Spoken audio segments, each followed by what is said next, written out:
Atchutapuram cess ఘటనపై ఉన్నత స్థాయి కమిటీ ఏర్పాటు చేస్తున్నట్లు ఏపీ సీఎం చంద్రబాబు చెప్పారు.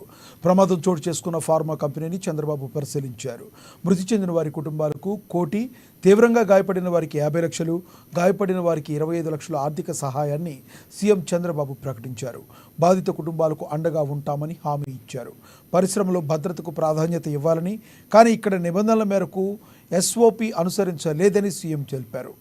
ఎసెన్షియా ఫార్మా కంపెనీ ఘటనపై ఉన్నత స్థాయి విచారణ కమిటీ వేస్తున్నట్లు వివరించారు చంద్రబాబు.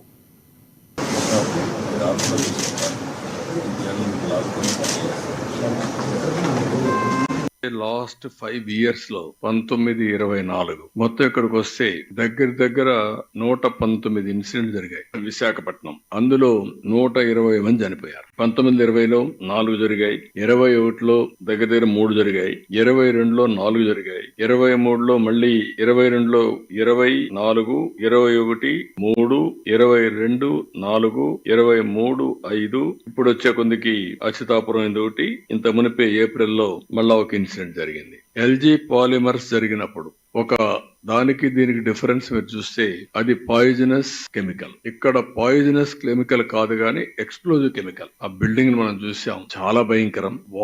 వాల్స్ ని లేపుకుంటూ అక్కడ ఉండే మనుషులు కూడా తీసేపోయి ఆ గోడకు పైన ఆ ఫెన్సింగ్ మీద పడేసే పరిస్థితి వచ్చింది. అంటే అంత పవర్ఫుల్ బ్లాస్ట్ అయ్యే పరిస్థితికి వచ్చింది. దీన్ని చూసినప్పుడు అక్కడ సంఘటనల్ని మీరు ఎగ్జామిన్ చేశారు కాబట్టి నేను మాట్లాడడం లేదు డీటెయిల్స్ అన్ని. దీని మీద మనం ఒకసారి చూస్తే పాలిమర్స్ అయినప్పుడు ఒక I4 కమిటీ కూడా వేశారు. ఆ I4 కమిటీ వేశారు, నామమాత్రంగా ఆర్డర్స్ ఇష్యూ చేశారు, ఎగ్జిక్యూషన్ 0. దీని వల్ల టోటల్ గా ఈ రోజు ఈ పరిస్థితి వచ్చే దానిపైన మీరు చూస్తే జీవో 156 ఒకటి రిలీజ్ చేశారు. కాకినాడలో ఒక సంఘటన జరిగితే అప్పుడు కూడా జీవో 79 రిలీజ్ చేశారు. కానీ రెగ్యులేటరీ అథారిటీస్ మాత్రం నామమాత్రం